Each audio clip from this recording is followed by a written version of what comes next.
пишем на эту же карточку, да? Нажми стирать, или пока не надо? Ну, пока не надо. 80 минут, я думаю, нам хватит. Да. Я сейчас приду, буду в туалет. Да, да.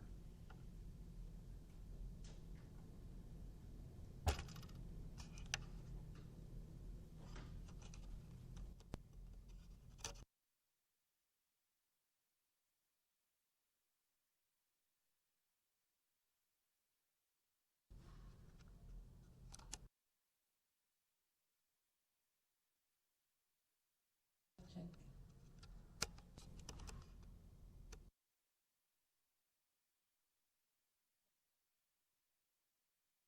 3. Yeah? Okay.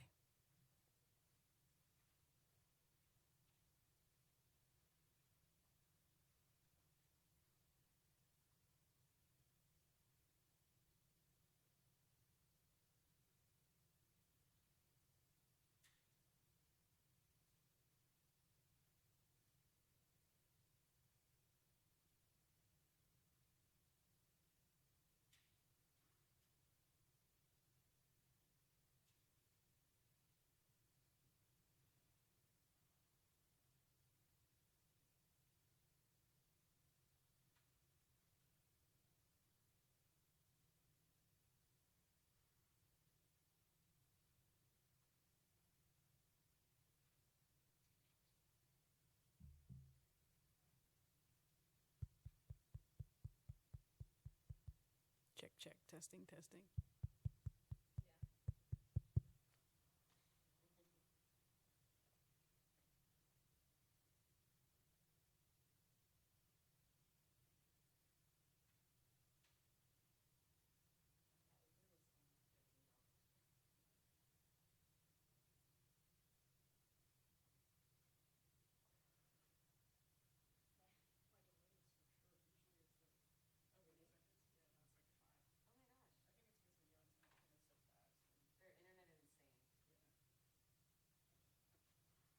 Check, check, check, mic check, mic check, mic check, test, testing, testing, testing, testing, testing, check, check, check.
Testing.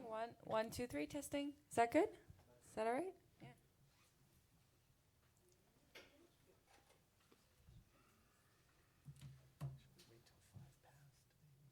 Sure.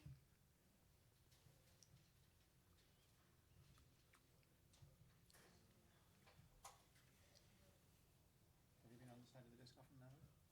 Hmm? Have you been on the side of the desk often now? This is the first time. That's right. Oh.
Let's get started.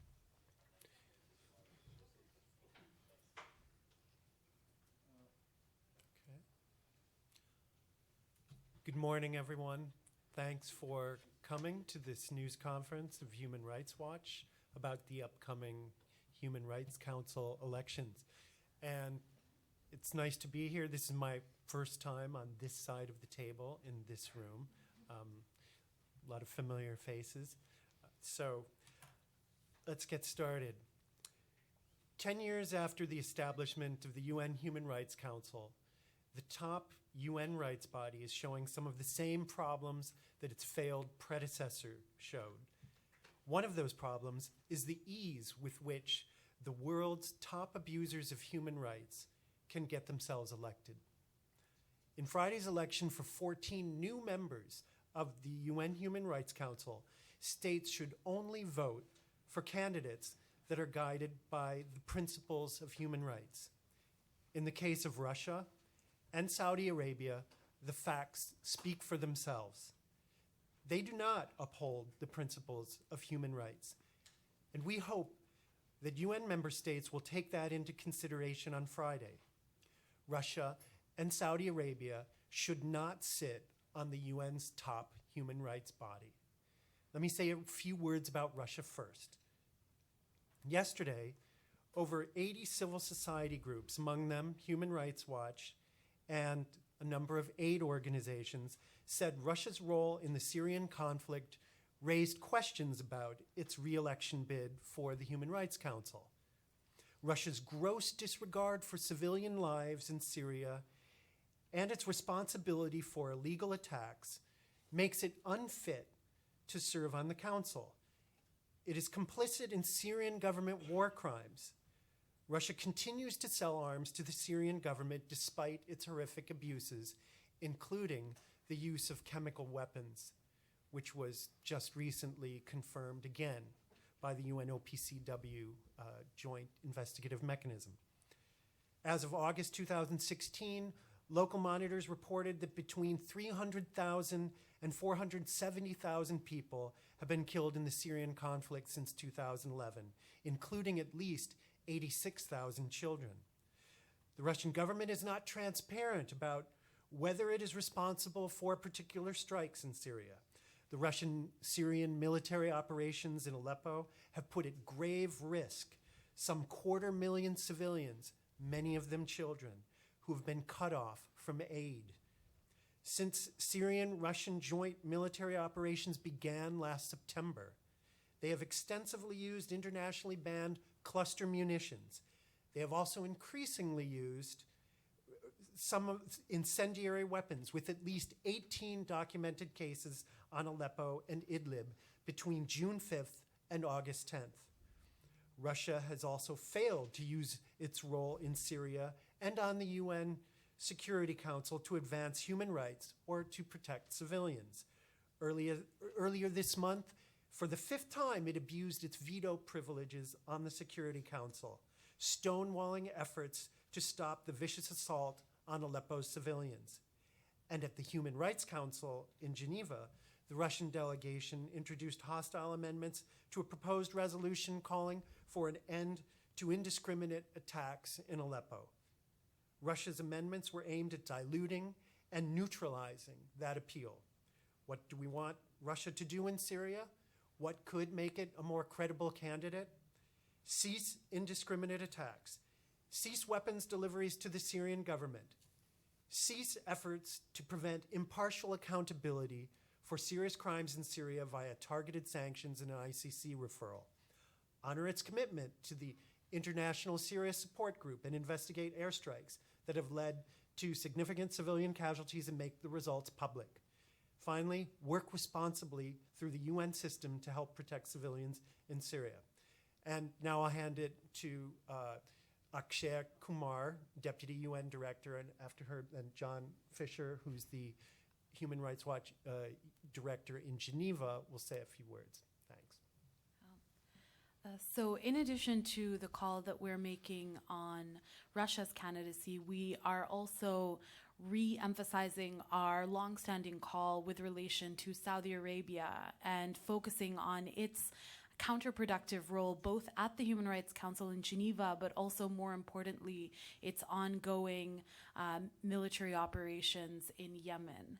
Human Rights Watch and Amnesty International in June of this year made a call that Saudi Arabia be suspended from the Human Rights Council by pointing to its leading role as a part of the coalition in indiscriminate airstrikes that have affected Yemeni civilians, and that pattern of abuses has continued, most recently in an airstrike on a funeral on October 8th. Over 100 civilians were killed, including children, but that is just simply part of a pattern that we've seen since March 2015 of civilian infrastructure and civilian gatherings being attacked and affected by indiscriminate airstrikes of Saudi Arabia. Although some other members of the Saudi coalition are on the council currently, including the United Arab Emirates, which is up for re-election in 2018, and Qatar, which is up for re-election in 2017, we are focusing our call today on Saudi Arabia because of its leading role, its command and control of the coalition, and its ongoing obstruction of efforts to hold international accountability mechanisms and to allow them to be put forward in Geneva. Even recently, efforts to establish an international, impartial, independent inquiry into the situation in Geneva were obstructed in large part because of Saudi Arabia's ability to use its seat on the UN Human Rights Council to obstruct serious and credible discussions of its own abuses in Yemen. And for that reason, we are urging states to vote their conscience and to not mark their ballots in favor of Saudi Arabia. Of course, the country is running on an uncontested slate, and so in doing so, it would be incredibly difficult to actually prevent Saudi Arabia from gaining a seat on the Human Rights Council, but we still urge that states reduce the numbers with which the Saudi Arabian government is able to bring itself back on the council. And now I'll turn it over to my colleague, John, to speak to some of the problems institutionally that arise when states that have problematic human rights records are allowed to sit and, in fact, lead on the council itself. Thank you, Akshaya, and good morning, everybody. 10 years ago, the Human Rights Council was created as the UN's top human rights body, with a mandate to promote and protect human rights for all and to address serious human rights violations the world over. Now, through those 10 years, the Human Rights Council has accomplished a great deal. It's put in place commissions of inquiry on some of the world's worst human rights situations, including in Syria and North Korea. It's created a number of independent experts and human rights monitors, and most recently, in June of this year, put in place an independent expert on violence and discrimination based on sexual orientation and gender identity. Just last Friday in Geneva, we saw the Human Rights Council respond to the catastrophe unfolding in Aleppo and hold a special session to mandate a special inquiry into violations and abuses in Aleppo and identify perpetrators. However, the Human Rights Council is only as good as its membership. The former Commission on Human Rights, which the Human Rights Council replaced, lost credibility when human rights abusers joined, seeking to shield themselves from scrutiny rather than to participate in a collaborative advancement of human rights. It's for that reason that when the General Assembly created the Human Rights Council in 2006, it very rightly put a high bar on Council membership. There were two criteria established in the General Assembly resolution creating the Council. One is that members should uphold the highest standards of human rights, and the second is that states should cooperate with the Council and its mechanisms. As we've heard, we have serious concerns that a number of states who are seeking candidacy in the Human Rights Council this time round have not demonstrated either their willingness to uphold the highest standards of human rights, nor to maintain a cooperative approach with the Council and its mechanisms. A number of them systematically block access, for example, to special rapporteurs, independent experts, and other mechanisms of the Council designed to monitor and scrutinize the human rights situation in those countries. Now, we recognize that all states have human rights problems. The standard is not perfection.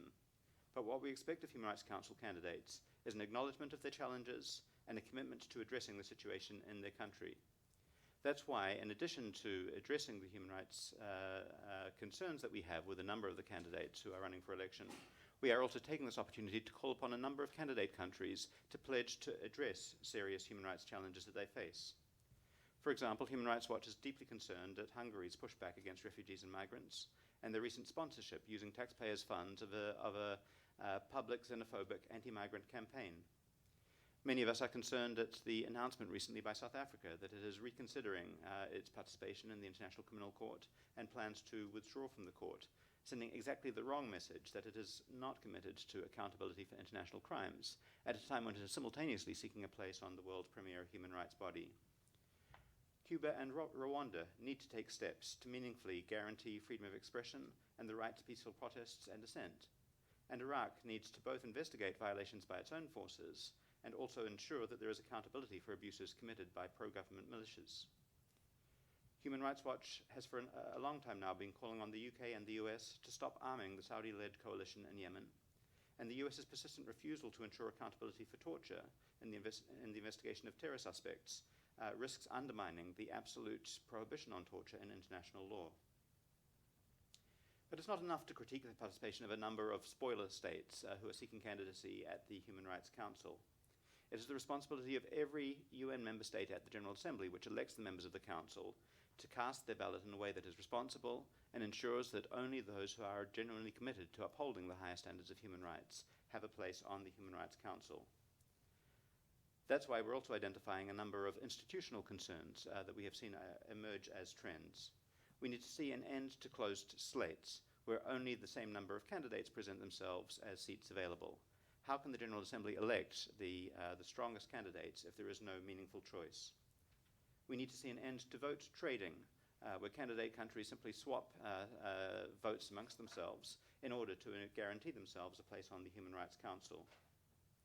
And we need to ensure that rather than using Council membership to shield themselves from scrutiny, states who are candidates recognize that they will in fact be subject to a higher degree of scrutiny during their time on the Council. And in that regard, we were pleased to see at the March session of the Human Rights Council this year the first ever joint statement on human rights violations in China, sending a strong message that China, as a member of the Human Rights Council, will be subject to scrutiny for its human rights violations. Victims of human rights violations look to the Human Rights Council to protect their fundamental human rights. It's the responsibility of General Assembly member states, when they cast their ballot on Friday of this week, to make sure they are not let down. Thank you. Thank you. We'd like to open the floor to questions now. Nabil? Are you lobbying with countries who will vote on Friday on the membership of the Human Rights Council? What's your expectations when it comes to regional groups?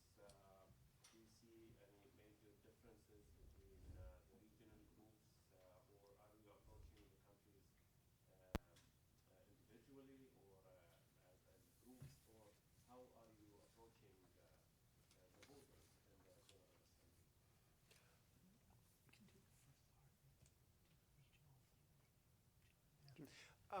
In terms of lobbying, I mean, what we're doing right here, right now, is drawing attention to our concerns. We've stated them clearly. We've talked about the facts. We have concerns about a number of the candidates. This is how we're trying to reach out to the UN membership. We've issued a press release. We have an ongoing dialogue with many UN member states. We try to talk as many as are willing to talk with us. So we will keep doing that, but right now we're focusing our efforts on raising public awareness about this election and the need for member states to vote with their consciences and to think about when they mark X on the ballot or press the button, they are making the right decision and they are choosing countries that are committed to upholding the highest standards for human rights. And on the regional groups, I think John can handle that perhaps better than I. Sure, and as we've articulated, one of the key concerns that we have is that there are some regional groups that are running closed ballots and not really permitting a genuine, open, and competitive election. There are others where there is an open slate, and there are obviously member states who cast their votes have more opportunity to influence the outcome. So as set out in our presser, in the African group, the Asian group, and the Western group, there are closed slates for all candidates. So there's 4 countries running for 4 seats in Africa: Egypt, Rwanda, South Africa, and Tunisia. In the Western group, there are just 2 countries running for 2 positions, the UK and the US. And in the Asia-Pacific group, we have China, Iraq, Japan, and Saudi Arabia seeking 4 positions with 4 countries running. So it's only in the Eastern European group that we see 3 countries running for two slots, Croatia, Hungary, and Russia. And in Latin America and Caribbean, Brazil, Cuba, and Guatemala, 3 countries running for 2 seats. In addition to how are we seeking to raise these concerns and bring these concerns to the awareness of those states who are exercising their vote, it's worth noting that on top of the materials that you'll see in the engagements today, there have been 2 pledging events run both in New York and in Geneva. There is an annual pledging event that you're probably familiar with here in New York, where the International Service for Human Rights and Amnesty International invites all candidate countries to present themselves, to talk about what they would bring to their participation in the Human Rights Council and to answer questions. This year, for the first time, a similar event was run in Geneva, where there was more opportunity to focus on the conduct of countries within the Human Rights Council itself.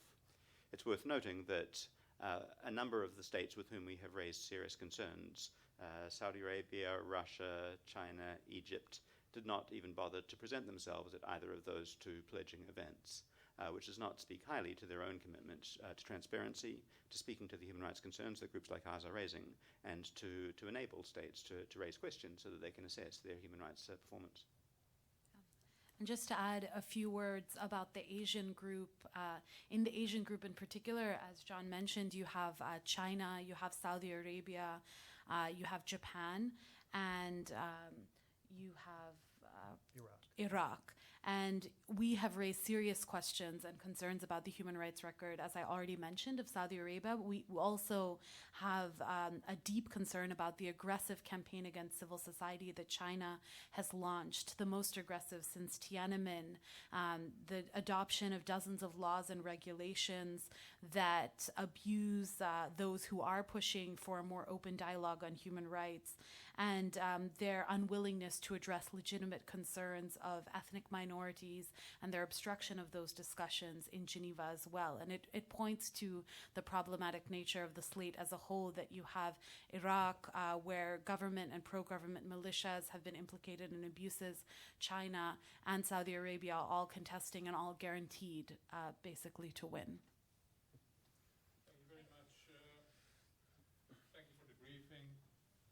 And just very quick remarks about the advocation to end the closed slots. I'm sure you know that this is a common practice within the UN system, whether it's in the Security Council, where probably the only group that I have seen serious contesting on their seats would be Western Europe and other, which is usually there is more than one candidate for the same seat. As far as Africa, as far as Asia, pretty much it's a done deal. You vote for me on this election, I'll vote for you on the other body or for expert, etc.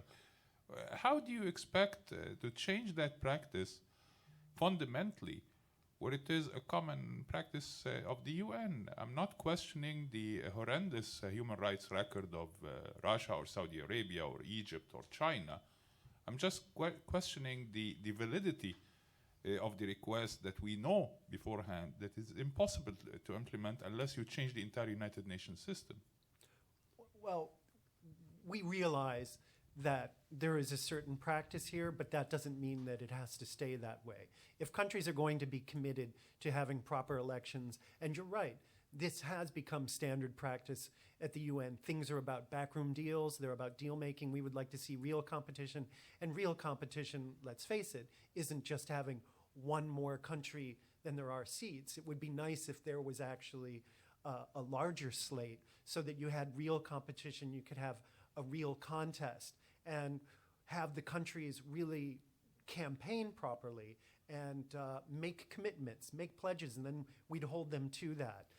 Maybe it will take some time, but we would hope that UN member states, and the UN at the end of the day is all about the member states, will put the pressure on themselves to change this. And yes, and I'd add perhaps that it's neither an unreasonable or an impossible ask. We see that in the current elections there are two slates that are in fact open and where there is a contested election. And I know that in the past there have been other regional groups that have also presented more candidates than slots. We understand that the Asian group's slate was initially an open and contested slate, but that one country withdrew fairly late in the piece, making it a closed slate. But more importantly, there are criteria set out for election in the GA resolution which creates the Council. The criteria related to human rights. What we are looking to do is translate those criteria in something measurable and meaningful, so that rather than simply a general commitment to upholding human rights, we begin to look very concretely at which states have in fact cooperated with UN special procedures, which have allowed access to the Office of the High Commissioner to conduct country visits, which have systematically voted against every country resolution at the UN Human Rights Council, which are transparently not participating in the pledging processes or opening themselves up to that kind of scrutiny, and beginning to raise awareness of these issues and raise expectations of states casting their ballots, that they cannot bemoan the outcome if they end up just vote trading or casting their vote for any and all countries, regardless of the human rights records. And I think it's entirely reasonable and realistic that we would begin to engage with the UN membership in order to ensure that the criteria established by the GA itself is upheld. James? You're one of the groups that is a signatory to the letter specifically on Russia. Ambassador Churkin said that letter was politicizing the process. Explain for us clearly why Russia doesn't deserve to have a seat. Talk about the letter, or I can do the I'll start on the letter and Okay. then maybe. The letter was a joint call. It was a call that came from not just human rights groups, but humanitarian groups, groups that have a focus on the Middle East, and groups that look at issues globally. And what all of these groups agreed to was not a political decision, but rather one that was completely motivated by human rights and humanitarian concerns, particularly about the devastating situation in eastern Aleppo.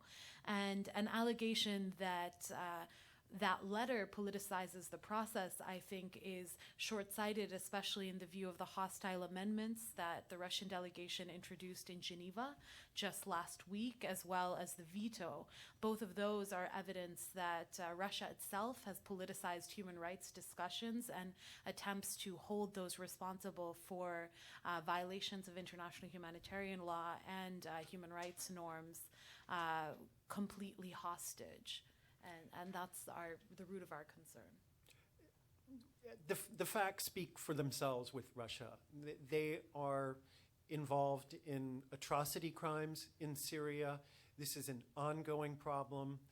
We have made clear that Russia is unfit for membership on the Human Rights Council. Members of the Human Rights Council are supposed to be committed to and upholding the highest standards of human rights. Russia is not doing that, which is why we hope that the facts that we've laid out, our own people who've done the research, and then other credible sources, the UN, other organizations, it's clear that crimes are being committed.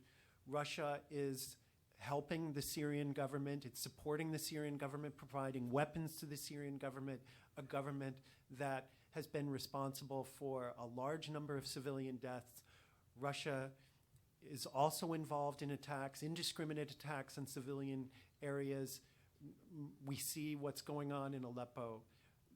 So on Friday, countries, UN member states need to think about, is this the kind of country that you want on the UN's premier human rights body? Is this a country that should have the issue of human rights, should have the ability to decide and to help lead this body make improvements and advancements in human rights?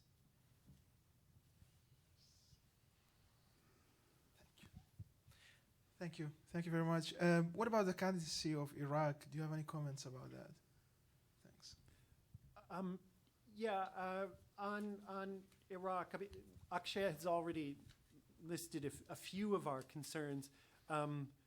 More specifically, the clashes with Islamic State, also known as ISIS, have intensified over the course of the year. There were the operations to retake Ramadi in February and then Fallujah in June. We have the beginning of operations in Mosul. The fighting has displaced thousands. There were already thousands displaced, but even more have been forced out. There have been credible allegations of summary executions, beatings. There have been enforced disappearances, mutilated corpses, all done by government forces in Fallujah.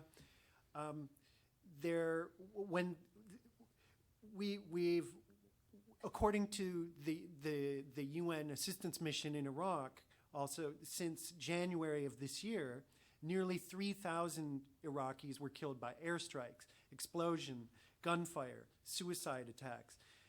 The International Federation of Journalists has declared Iraq to be the most dangerous place in the world for journalists, and UNICEF has said that Iraq is one of the most dangerous places for children. So clearly there are concerns about Iraq, and it has some things it needs to improve before it can be a top-notch candidate.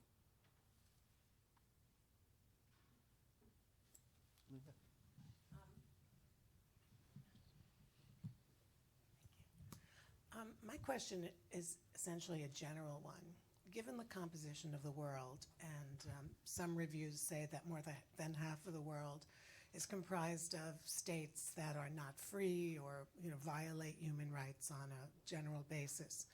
So my question is, on one level, how can we expect that the Human Rights Council could be, an honest broker when so many of the member states clearly are not, and violation of human rights is not something they concern themselves with? And secondly, do you have some evaluation, a quick evaluation in terms of the state of protection of human rights in the majority of the countries that are already on the council, combined with those aren't? I mean, like, what percentage would you say of members on the council really are not, good citizens, so to speak? Yes, and I think it's fair to acknowledge, as I mentioned in my opening remarks, that all states have human rights problems. And so we recognize that every one of the 47 states who make up the Human Rights Council has human rights challenges.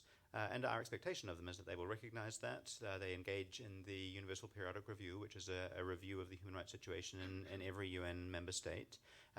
For the most part, I think states which participate in the Human Rights Council do so in good faith, acknowledging their own limitations, recognizing that no one's perfect, but also recognizing that in view of the state of the world as you've identified it, that there is a greater global responsibility that arises above and beyond their personal political self-interest, and they have a shared commitment to joining with other states to address some of the key human rights challenges of our time. And although we obviously are concerned that the Council often falls short of our expectations in responding to some of these crises, nonetheless we do believe that it has done a great deal of positive work through its members by putting in place commissions of inquiry on North Korea, by just this year putting in place a panel of experts to address accountability issues in North Korea. Just at the last session of the Council, we saw the creation of a commission of inquiry into human rights violations in Burundi. We've seen a commission on human rights in South Sudan, where the situation has been substantially deteriorating. And so I think that notwithstanding these political limitations, the Council, for the most part, endeavors to engage meaningfully and seriously with those human rights challenges. That's in a different category, in our view, from those states who seek to misuse membership in the Council in order to either undermine international human rights standards or to shield themselves from scrutiny. And in relation to a number of the states around which we have expressed the most serious concerns, we see that time and time again. Saudi Arabia, and through its engagement within the Human Rights Council, sought to block an international investigation into atrocity crimes in Yemen. It was called for by the High Commissioner a year ago. It was called for this year to have an international investigation into those crimes. And on both occasions, Saudi Arabia used its membership in order to try and water down the standards and immunize itself from the kind of scrutiny that is demanded. We've heard how Russia, in relation to its conduct in Syria, has not only exercised its veto repeatedly at the Security Council, but at the Human Rights Council, introduced a number of amendments to try and strip from the text at the special session last week some of the key references that would bring its own conduct under scrutiny. So for us, that's the kind of distinction that we are making. It's not that we don't believe that the institution itself is credible and deserves our support. We're here because we believe it does deserve our support, and we call upon the GA members to exercise their vote to ensure the strongest institution possible. That said, we recognize it's a political body, and we look to all states to work together to improve and strengthen that body. In terms of your question about the percentage and the evaluation, we don't really have that kind of calculation. I know there are some NGOs that do rank through a democracy index, for example, different kinds of states, so one could look to that. Human Rights Watch ourselves produces each year an annual world report where we look at the state of human rights in over 90 countries that we cover. We deliberately don't seek to rank them because we believe that the responsibility of all states is to engage with and improve the human rights situations. And that's our position also with the majority of candidates for the Human Rights Council in the coming elections. However, where there are some states which cross the line or go beyond the pale by committing atrocity crimes or seeking to immunize themselves from scrutiny, obviously that raises the stakes and requires the GA members to take a good hard look at who they're going to cast their ballot for. Sean? I guess I can't shout. Shauna McGee from Kyoto News. You had mentioned the various candidates in the Asia-Pacific group.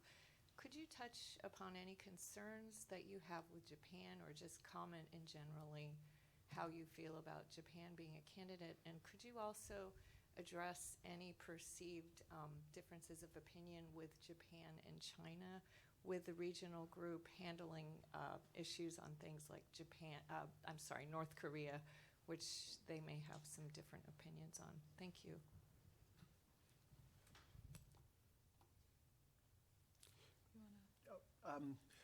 Just on Japan, we don't really have a lot to say other than, we would hope that on issues related to LGBT, that they can continue to make advancements, and we would hope that they would play a constructive role on the Human Rights Council.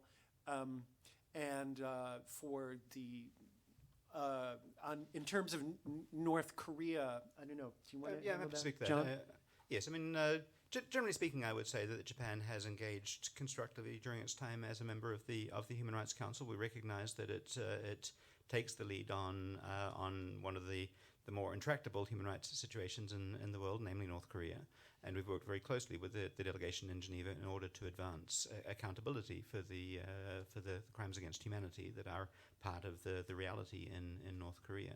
So Japan played an instrumental role in putting in place the Commission of Inquiry on North Korea through its resolution. And most recently, in March of this year, followed up on the Commission of Inquiry's recommendations with a proposal for a panel of experts to explore accountability options to carry forward the concerns and seek to hold perpetrators of violations accountable in North Korea. I would say that one of the concerns institutionally that we have as Human Rights Watch and a member of the international human rights community is that we would like to see more countries from a broader variety of regions taking leadership on a greater diversity of country files. I think Japan plays its part, but others from the Asia-Pacific region often do take a backseat and leave it to states from other regions to play a leadership role. And so there is more that we would like to see done there. Very often we do see that that the mantle is left to states in the Western group, such as the EU or the US, which also has the counter concern that when the violations are attributable to the EU or the US, there is nobody holding them accountable, which is one of the reasons there is no scrutiny of the US's role and accountability for torture. There's been no consideration of the situation in Guantanamo, for example. Europe is gripped in addressing the issues relating to this upsurge in migration. Often its policies are not rights respecting, but no states from other regions are really holding them accountable for that. And so I think for Japan, but for states, I think, from the Asia-Pacific group and from across the other regions, we would also exercise this opportunity to call for greater leadership across the range of issues that the Human Rights Council is called to address. Any more questions? Okay, well, thank you for coming. If you want to ask us anything afterwards, we'll be around for a few minutes. Have a good day. And we'll be available on Friday once the results are out, if anyone wants to talk to us. Thanks. It depends on how long it runs. The election is in the morning, so there's no set time. That's in the hands of the UN membership. Thanks. Bye. Thank you. Hey, Adieu.